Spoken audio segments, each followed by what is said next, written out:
MEd 2 वर्ष के course में यहाँ पर शामिल हो रहे हैं। इसमें से कितने फ्रेशर्स हैं?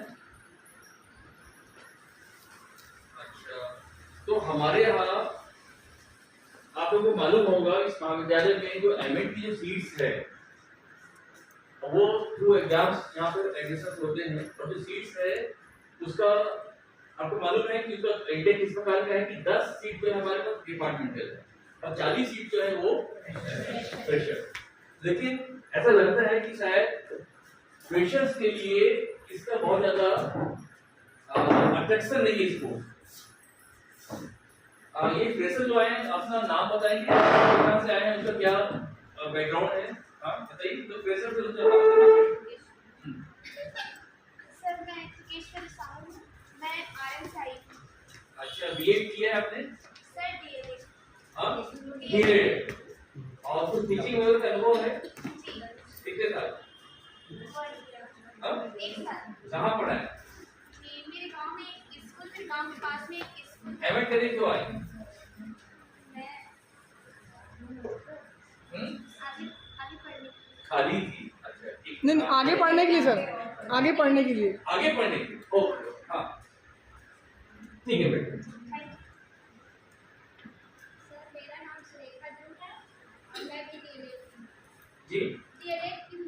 ये ले लें। हाँ और ऐसे ही मतलब आगे हुए हाँ पढ़ने के लिए, मतलब उत्सुकता थी जानने की अच्छा, और सीख सकूं कुछ आगे। तो उत्सुकता शांत हुई क्या? अभी नहीं हुई है मैडम। उत्सुकता शांत करना है, ये जिम्मेदारी है हमारी। आगे हाँ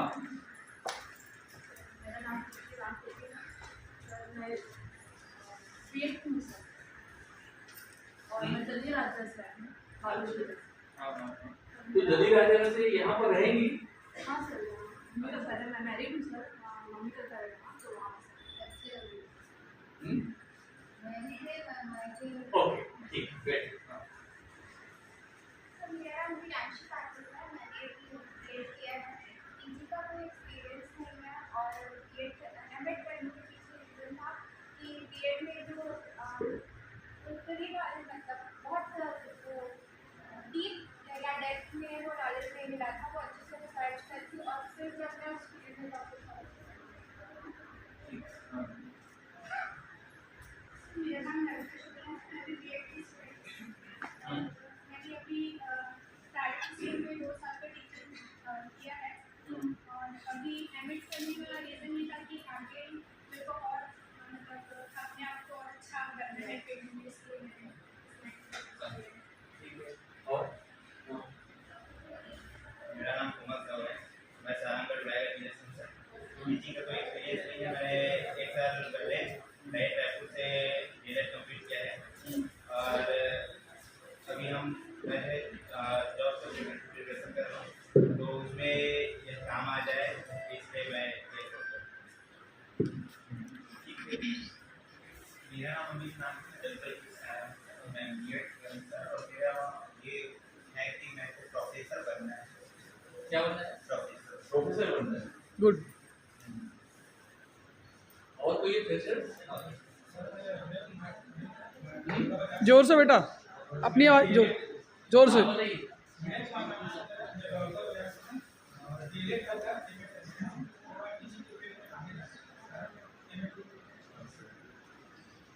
यदि टीचर बनने की उत्सुकता नहीं, टीचर नहीं बनना है, टीचर बनना है।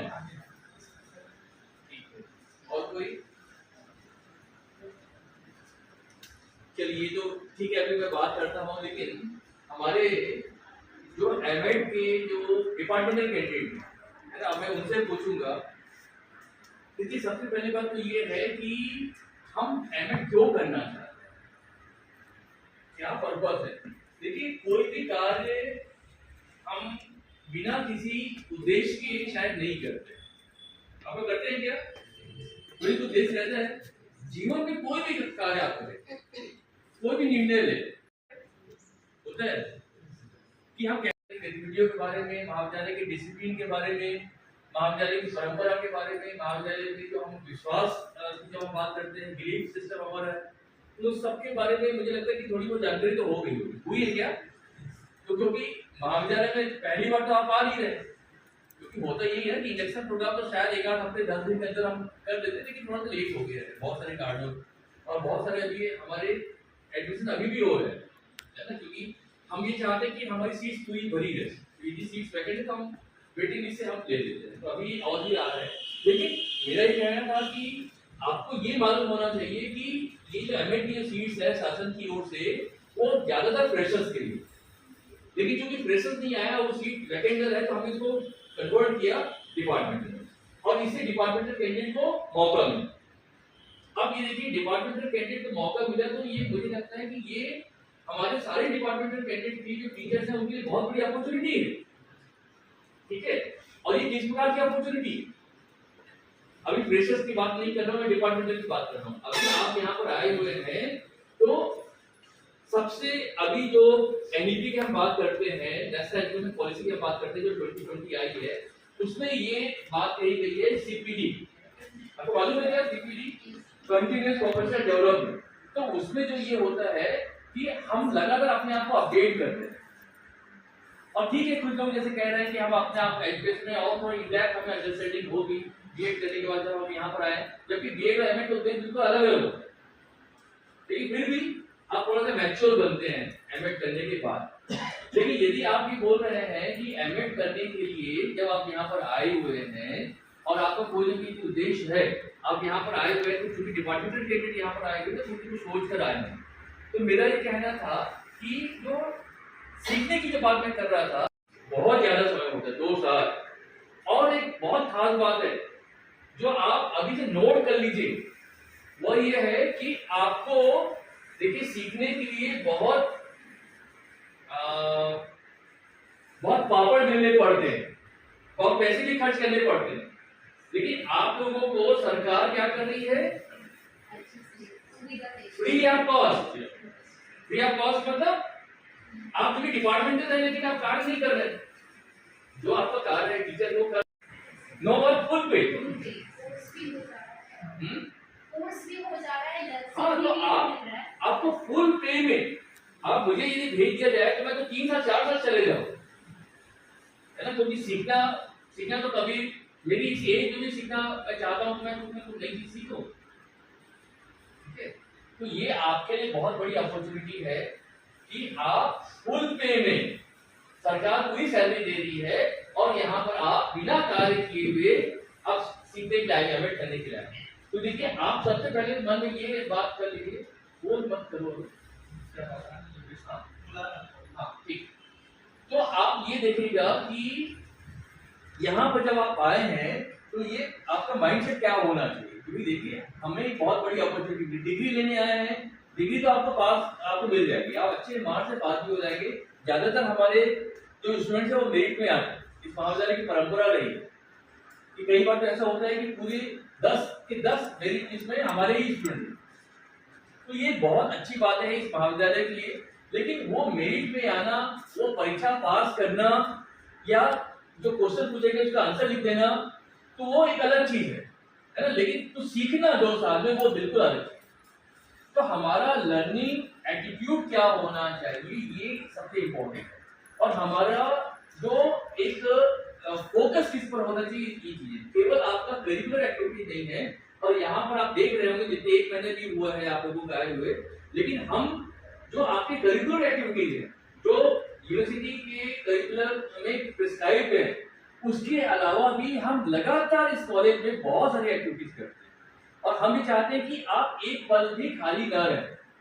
आपके हर मिनट का, मैं तो हर मिनट की बात करता हूँ, हर दिन की बात नहीं, हर मिनट की बात करता हूँ, हर मिनट का हमारा यूटिलाइजेशन होना चाहिए। और यदि हम खाली बैठे हैं और यदि महाविद्यालय में भी आप यहाँ पर हैं और खाली आपका पीरियड नहीं है, तो कोई ना कोई एक्टिविटीज में आपको इन्वॉल्व किया जाए, यदि किसी कारण कोई पीरियड नहीं है। तो मेरा ये कहना है कि ये बहुत इंपॉर्टेंट बात है हमारे लिए कि आप यहाँ पर आए हुए हैं, और निश्चित रूप से कि रायपुर में रहने के लिए तो नहीं आए होंगे। या देखिए एक मीटिंग में था, चीफ सेक्रेटरी सर की मीटिंग चल रही थी, और उन्होंने ये कहा था कि भाई उस समय कोरोना की जस्ट बात की बात बोले कि कोरोना में ये हुआ था कि टीचर ट्रेनिंग में आते हैं और आप उसके बाद ट्रेनिंग आप एससीईआरटी में बुलाते हैं, क्योंकि मैं एससीईआरटी में भी हूँ, कार्य करता हूँ एससीईआरटी में, बहुत सारे प्रभार एससीईआरटी में मेरे पास हैं, तो हम बहुत सारी ट्रेनिंग करते हैं, ठीक है, और टीचर को हम बुलाते हैं, एससीईआरटी का भी ट्रेनिंग ही है, ठीक है, टीचर ट्रेनिंग वगैरह हम लोग करते हैं। उसके अलावा भी बहुत सारी चीजें करते हैं, हम जैसे टेक्स्ट बुक बन रही, करिकुलम बना रहे हैं। तो वो बोले, चीफ सेक्रेटरी सर ने ये कहा कि आप क्यों इतना पैसा खर्च करते हैं, लोग बस्तर से आ रहे हैं, अंबिकापुर से आ रहे हैं, दूर दूर से आ रहे हैं, और उसके बाद ट्रेनिंग में वही टीचर आते हैं कि जो कई बार रिपीट होते हैं, या जो कई लोग जो नहीं आना चाहते वो नहीं आते हैं, या फिर आते भी हैं तो पूरे टाइम अटेंड नहीं करते, रायपुर में आते फिर पता चला कि आप देखिए वो बैंक में वहां में पाए। ये सीएस के वर्ड थे। तो आप क्यों इतना पैसा खर्च कर रहे हैं, सरकार को भी पैसा बचेगा, आप बैंक डिपॉजिट में करवाइए, आप ऑनलाइन करवाइए। ये उस समय की पुरानी बात है, जब कोरोना गिरस आती 3-4 साल पहले की बात। तो वास्तव में बात तो बिल्कुल सही है। हम यदि पैसा खर्च कर रहे हैं, हम इतना टीएडीए ले रहे हैं, ट्रेनिंग में हम पैसा खर्च कर रहे हैं, उसके बाद भी यदि लर्निंग नहीं होगी, आप चीजों को कैजुअल यदि लेंगे तो फिर क्या होगा? ये तो 2 साल की बात, समझ रहे हैं ना आपको? अब 2 साल के लिए तो मैं ये बोलूंगा, सबसे पहली बात आपके लिए है कि आप बहुत ज्यादा सौभाग्यशाली, यू आर वेरी फॉर्चुनेट कि आपको ये ट्रेनिंग में मौका मिला है। पहली बात ये हुई। दूसरी बात है, यदि मौका मिला है तो वो मौका को आप हाथ से जाने ना, सिंसियरिटी। देखिए करिकुलम जो है वो चीजें जो कोर्स में तो आपको हो जाएगा, लेकिन जो 2 साल में आप क्या सीख सकते हैं, आपका फोकस उन चीजों पर होना चाहिए। आप हमें भी बताइए कि हम इन चीजों में, कि जैसे करिकुलम में, ये करिकुलम डेवलपमेंट सब्जेक्ट ही है, लेकिन सब्जेक्ट के अलावा भी हम बहुत सारी बातें करते हैं कि करिकुलम क्या होता है, टेक्स्ट बुक में क्या अच्छी टेक्निक किसे कहते हैं, एकेडमिक रैंकिंग क्या होगी, बहुत सारी चीजों पर हम लगातार बात करते हैं, के करिकुलम और ऑफ द करिकुलम दोनों में बात। तो आपको अपना टारगेट सेट करना है कि, और दूसरी चीज है कि आपके पास भरपूर समय है, आप पढ़िए। आप ये बोलते होंगे कि मैं जब सर्विस करता हूं तो पढ़ने का समय कम मिलता है, लेकिन अभी तो आप पढ़िए, आपको अपने करिकुलम से संबंधित जो चीजें इसको आप पढ़िए। आप शिक्षा के क्षेत्र में जितनी भी जो चीजें हैं, कि जैसे मान लीजिए मैं बोलता हूँ कि आपको मैं सजेस्ट करूंगा कृष्ण कुमार जी की जो किताबें हैं, या कृष्ण मूर्ति जी की जो शिक्षा क्या है, कृष्ण मूर्ति की किताब जय कृष्ण मूर्ति पढ़िए। आपको आपका पूरा विजन, पूरा एक अप्रोच ही चेंज होगा। देखिए अभी हम क्या करते हैं कि आजकल तो जो सोशल मीडिया है इतना ज्यादा हावी हुआ है कि हमारा बहुत सारा अनावश्यक टाइम है वो सोशल मीडिया में जाता है। पता नहीं आप लोग कितने उसके आदी हैं, कितने हैबिचुअल हैं, कितने हम बहुत ज्यादा उसमें एडिक्ट हो जाते हैं। एडिक्शन हमारा होता है, ज्यादातर लोगों में होता है। आप यदि, मैंने भी देखा एक बार कि जो स्क्रीन टाइम है आपका, जो मोबाइल में बताता है कि आपने कितने बार आपने स्क्रीन को अनलॉक किया, कितना आपने कौन-कौन से ऐप में रहे, तो 24 घंटे में कितना यूज करते हैं, आप देखा करिएगा। आप ये कोशिश करिए कि आप अपने स्क्रीन टाइम को मिनिमाइज कैसे कर सकते हैं। अनावश्यक रूप से सोशल मीडिया में आप चीजों को फॉरवर्ड कर रहे हैं, कोई और सोशल मीडिया से कुछ नहीं मिलने जा रहा है। बहुत सारी जो चीजें होती है कि जैसे कि जो अच्छे एक्सपीरियंस जो होते हैं, मान लीजिए जो यूपीएससी की तैयारी कर रहे हैं, दूसरे जो कर रहे हैं ना, वो इन चीजों से बिल्कुल अलग है। स्ट्रिक्टली इन चीजों से दूर रहना, तभी आप फोकस कर पाएंगे, अदरवाइज आप फोकस नहीं कर पाएंगे। तो मेरा कहना है कि आप सोशल मीडिया को दूर रखिए, आप पढ़ने की स्टडी हैबिट डेवलप करिए। अभी एक मेरी मन में एक बातें आई थी और उसको हम लागू करेंगे। हम रोज है 1 घंटे स्टडी लाइब्रेरी में क्या बोल रहा है, एक रीडिंग, एक पीरियड जो भी है वो आधा घंटे, पौन घंटे या 1 घंटे आपको लाइब्रेरी में बैठना है। आप कोई भी किताब उठाइए अपने इंटरेस्ट से, उसको आप पढ़िए।